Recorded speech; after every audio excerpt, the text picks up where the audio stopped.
Hey folks, today we're covering Tinto Flavor 39 and today we are finally here. It is England and Great Britain. This is going to give us an overview of the flavour content coming for this country. As always, this isn't everything that's coming, just a selection that Pavia has picked out for us to take a look at. And as always, they're going to show here the description. Once you're at country selection, you'll see this information. Do you want to play as England? Well, I think they're a fairly famous country, but if you don't know what's going on in this area of the world at this time, you can read about that in the description. Next to that, you'll also see a graphical version, the Kingdom of England, the flag, what kind of country it is, how many events it's got. You can see up there 233 historical events and 31 sections of special content for them. You can see King Edward III, he's there with 79, 68, 83. Below that, you can see a breakdown of the country. So primary culture is English, primary religion is Catholicism, 138 locations, nearly 5 million people, 100 gold, 78,000 manpower and 28 ships. You can see a breakdown of the culture: English, Northumbrian, Cornish, and then there was another culture and somebody said, should I put this into the game? They said, make it so, and you can see Picard is there. And then you can see Catholicism 100%, probably not going to stay that way in the playthrough of your campaigns. Next, if you need any reminder, you can see the map of England here, the Kingdom of England, you can see Wales, you can see Balliol and Scotland. If you're not aware, Scotland starts in a civil war in this version of the game, and that is Balliol versus the king, and depending on how that plays out is how they will interact with England. We also do know there is some DLC coming out around the Old Alliance in the first season of DLC, so that will affect some things as well. In the next screenshot, you can see the terrain version of that, a lot of forest at the bottom, the rivers, things like that that you will find in England. Next, they're going to show us the estates. So you can see the crown, the lords, the clergy, the burgages, and then also the yeomanry, which is their version of peasants. You can see all the reforms they start with. They're going to cover some of those during this dev diary. The first thing they're going to show us, though, is the government reform, and that is Magna Carta. This gives you nobles power plus 20%, parliamentary base support plus 10%, monthly progress towards free subjects, and individualism 0.10. If you're not sure what all these systems mean, especially around the government side of things, that was yesterday's developer diary, giving you a full breakdown of how these systems work. So if you are interested and new to this game, do go back and watch that video. I covered it yesterday. You can see here an estate privilege for the yeomanry, and this is giving noble estate satisfaction equilibrium minus 5%, peasant levy size plus 5%, and then monthly progress towards free subjects 0.10. You might want to revoke this, you might want to keep this in place, depending on what you're trying to do in your campaigns. And with this country, you're going to get a bunch of unique policies. The first one here is longbow competitions. Obviously, England, very famous for its longbowmen. Peasants power plus 10%, levy combat efficiency plus 10%. That's actually really good, at least making your levy that little bit better before you get to a professional army, and that really supersedes that relatively quickly. Also gives you monthly progress towards belligerent 0.10. And then next they're going to show us the English Parliament policy. This is a policy in the distribution of power law, so again a special version of this that England has. This gives you crown power minus 33%, maximum tax plus 10%, monthly legitimacy 0.05, and then a gender impact for nobility and burghers plus 10%. So this has its origins in the Magnum Concilium during the Middle Ages, and the English Parliament is the de facto successor and a major pillar of the English government. Obviously, it was very powerful here versus earlier in its history, and maybe a little bit later it also got a bit weakened. But as we know, there's going to be plenty of events around that as you do progress through the game. Next, they're going to show us some unique buildings that England has access to. The first one is the Cinque Port, I guess that's how you pronounce it, and this is all around the navy. Obviously, England very famous for its navy as well, and this will give you burghers power plus 100% in this location. So that is a lot of empowerment for them. That might not be something you want to give up, but as you can see, monthly sailors plus 3, and then shipbuilding capacity plus 1. So on top of a normal shipyard, you'd then be able to build 2 ships in the same location. So that would be very useful for you to do. The next thing they're going to show us is a building, but it's actually the Royal Forest. You can see this here. This gives you crown power plus 50% in this location. Max control plus 5% as well. Very useful stat if you can build this up.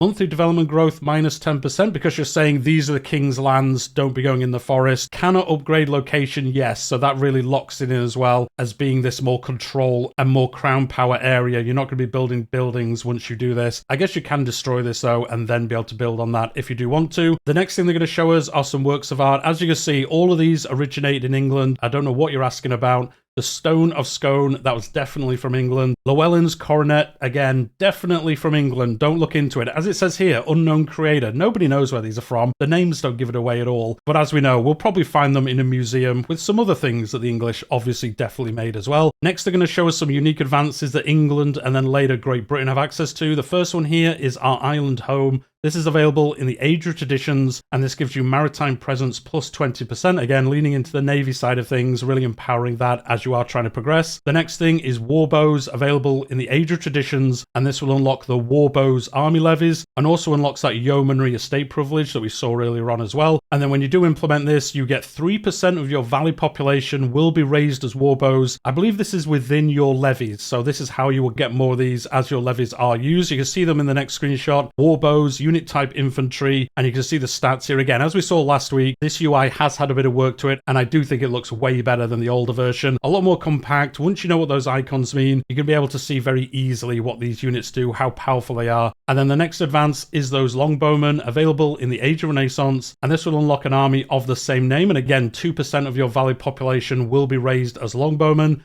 And then you can see the information card for these as well, how big they are, all the stats around them, what they cost to construct or hire, I suppose, and then the monthly maintenance as well to keep these working as good as you can. And then on top of longbowmen, as we've seen with many other things, you can upgrade them as you progress through the game, so they become reformed longbowmen. They're available in the Age of Discovery, obviously a unit of the same name, and then again the same thing, 2% of them will become reformed longbowmen instead of normal troops, and you can see them again here, reformed longbowmen, and then the unit card for these as well, giving you all that same information we've seen previously. The next advance is called the Eltham Ordnance. This will give you production efficiency plus 5%. It is available in the Age of Reformation. Although not passed in the year 1526, these represented the first attempt to streamline the royal bureaucracy of England to make it more responsive and cost-effective.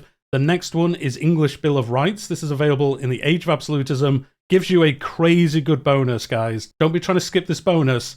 Estate Satisfaction Equilibrium plus 1%. I mean, absolutely game-breaking, 1% change. I am joking, like any percentage is good. It's a bit weird, it's only 1%, but it is all estates, it's not a specific one. But I guess you're not really going to feel this as you play. But anyway, that is what it says. The next unit, a very famous one as well, the Redcoats. This is available in the Age of Revolutions. And you can see that again here, very similar to the previous ones. The stats, the flanking, how much food they use under logistics, all that kind of stuff. And then the maintenance and hiring cost of building them. Next, they're going to show us how you form Great Britain. Again, this is England's version of it. I believe you can found this as other nations as well. So as Wales, as Scotland, and it will probably have a different name and have a different colour and things like that. I'd be surprised if you can't. But you can see this here, form Great Britain. Great Britain is a tier 3 formable country, and then you can see some of the advances available during all the eras, and that's going to give you an idea if you want to do this or not. I don't know if this includes things that you will get from founding it as a different country. So if you found it as England, would the English advances also show in this UI? Because you would keep the ones that you could unlock if you had stayed as England. I wonder if this just shows you the new ones, and that's why it kind of scales up as you get further and further through it. And then you can see below that the requirements to do this. You can see the 100 Years' War has to have ended, so you can't found this straight away. You've got to end the 100 Years' War. Obviously, it might not take you 100 years. It might be very quick, and then you can get around to forming this tier 3 nation. And then you can see the other requirements below that. Destroy Scotland or have them as a subject, and then the same for Wales. The same for Balliol in this example, because the Scottish Civil War is still happening. Like I've said, I imagine you can found this as Wales, as Scotland as well. That would make sense. I think you could do that in EU4. Somebody can correct me in the comments if I'm wrong about that, but I believe you could do it as different nations, like in the same area. So I wonder if you can do that. They're not going to show that off. They do mention here, though, that the flag will be dynamic for Great Britain. So I think that is what they're kind of hinting towards as well. So it might look different depending on which combination you have, and I guess maybe which combination of countries still exist when you do found Great Britain. The second half of this dev diary, they're going to go through the event content as they always do. They are going to start here with some information around one of the most important early game things that will happen, and that is the 100 Years' War. They have covered that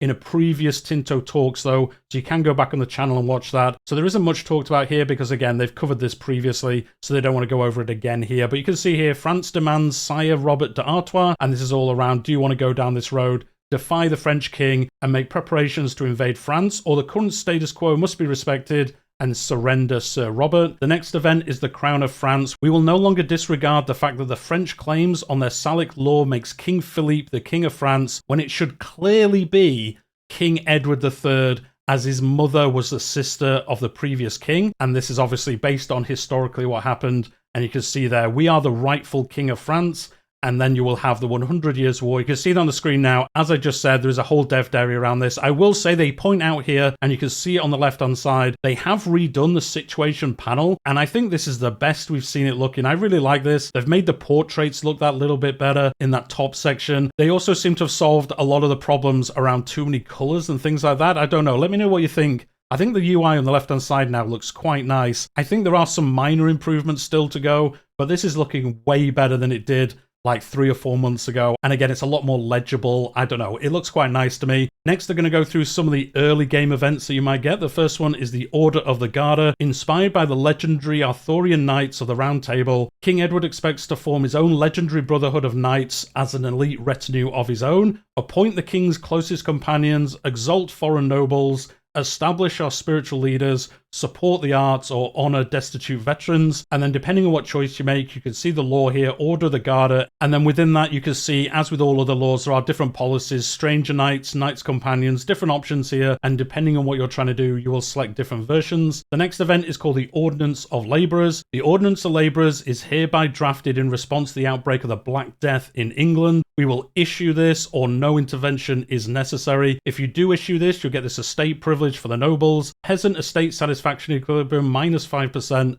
monthly progress towards serfdom plus 0.10. So this is saying like, hey, the plague has happened. You think you're more powerful peasants? Well, guess what? You're not. We're going to give you fixed wages and you're going to do what we say. You're not going to get above yourselves. Get back in those fields as you should be. The next event is around Geoffrey Chaucer, obviously a very famous Englishman, a promising author and known simply as the father of English literature for his many literacy works. So obviously historically invite him to court, have him teach at Oxford, which is a university, or have him teach at Cambridge, which is the other major university in England. I'm sure you've heard of both of those. The next one is the Canterbury Tales, again a very famous book that he wrote. And again, the historical reasoning behind this, find us a copy or have his previous work published. Really saying like, we can't afford for a new book. Why don't we just print the old ones? You know, go with a rerun of one of the classics. We don't need any new books from you. The previous seasons were probably better. Next, there's going to be a unique event that triggers in the 1400s. Obviously, a very famous civil war that went on. The War of the Roses. 2 junior branches of the House of Plantagenet, the House of Lancaster and the House of York, both claim to be the rightful heir to the throne of England. Support the House of Lancaster or support the House of York, and then it will play out differently depending on which side you choose, and then that will affect your game as you progress further. Next, they're going to show us some more of the mid-game events. So this is Court of the Star Chamber. Justice is currently dispensed at the best capacity of the common law, yet proceedings are tediously slow as they rely on precedent and the decisions of judges. And again, this is based on a historical happening, so an integral tool or common law will suffice. If you do implement this, you can see Court of the Star Chamber. This is a government reform, crown power plus 10%, monthly control 0.10%, monthly legitimacy 0.25 worse, monthly progress towards communalism 0.05. Court of the Star Chamber handles cases considered too sensitive or complex for the regular courts, ranging from perjury to conspiracy, and that will happen if you do implement it. The next event is based around a very famous person, William Shakespeare. You've probably heard of him as well. By all accounts, the English court is home to some of the world's most renowned artists. I'm sure they're saying that about themselves, and you could just say, great, this is awesome. Old Willie Shakespeare's here. He's going to write us some stories, and I think they're going to be relatively famous. And then linked to that, the Globe Theatre. The talented William Shakespeare is proposing a timber-based outdoor entertainment venue to be constructed on the south bank of the River Thames to facilitate his many plays. And then historically, what happened with this building in that blue background text. An excellent precaution. Just the theatre, gents, or veto its construction. Say, look, William, we know you're very famous at writing books, but could you not build this big theatre, please? We've got better things to be doing. And then obviously one of his famous things here, Romeo and Juliet, based around that. At last, a happy ending. Definitely ended happily, did that. Or you could say, highlight his other plays instead and not invest in this. Obviously, if you invest in this, you'll probably get a works of art, and that will help the culture side of your campaigns.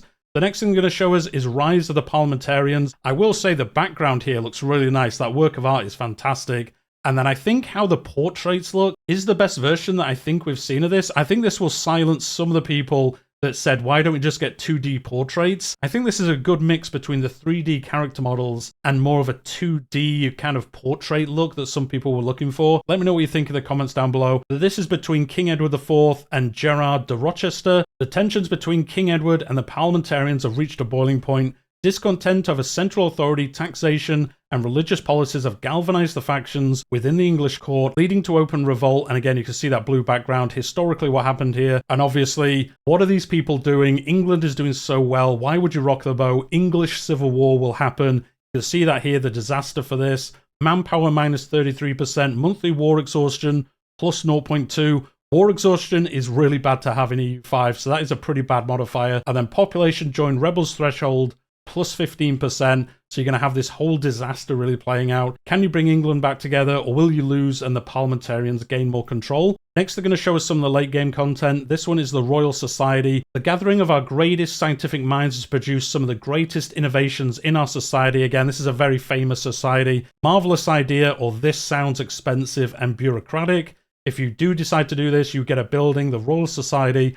Monthly research progress 0.05, monthly legitimacy 0.01, expected cost to court 2%, which isn't too bad. I think that's a nice balance. Getting more research, getting more literacy, which in turn will make more research as well. I think you will definitely build this if you are able to. And then the last thing they're going to show us is a very famous work of art as well, Pride and Prejudice. This is the latest novel. It is being well received by some literacy critics, but so far failed to gain instant popularity. And again, really talking about this, like how it was a bit of a slow burner and then got more famous as history progressed. And you can see here, it practically flips its own pages. The magnum opus Pride and Prejudice is created in Winchester. You gain 3% artistic skill, and then England gains 10 cultural tradition, making English the best culture in the game. Probably not, but that's probably what English people would think. And with that, that's the end of the Dev Diary this week. I thought this one might be a little bit longer because it is England. People have been waiting for this one. There's so much history with England. I know there's a lot of history with a lot of countries, but I think many people do play as England or interact with England the most when playing this game.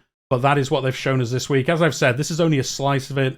As we saw at the beginning, they have a lot of events. What was it? Over 200 events, especially for this realm. So we'll see how this plays out once we do get to play it. They do say at the end here, next week is a slightly changed schedule for releases. So on Tuesday, we're going to get a Tinto Flavor around Denmark. That's going to be really fun to look at. And then on Wednesday, we're going to get 2 more mid-game situations, the Little Ice Age and the Golden Age of Piracy. Both of those sound really fun. Well, the Little Ice Age and the Golden Age of Piracy, not fun historically, but they're probably going to be fun to play through. Obviously, going to change the climate quite a bit with that Little Ice Age. And then the Piracy, that's just going to be a good old time raiding some ships or having your ships raided, I suppose, as well. And then kind of leaning into that a little bit. Next Thursday's Developer Diary is going to be on trade and the economy. A very important one to look out for. How trade and the economy works in the game is a backbone of the entire game, much more than EU4. EU4 didn't really have that trade and economy side. Definitely not up to the levels that EU5 has, so do make sure you stick around for that. And to do so, make sure you subscribe to the channel because I will be covering it. I will be covering all the news next week and everything up to release. I also cover Crusader Kings 3 in a very similar manner, so if you enjoy my videos, you're looking for that game as well,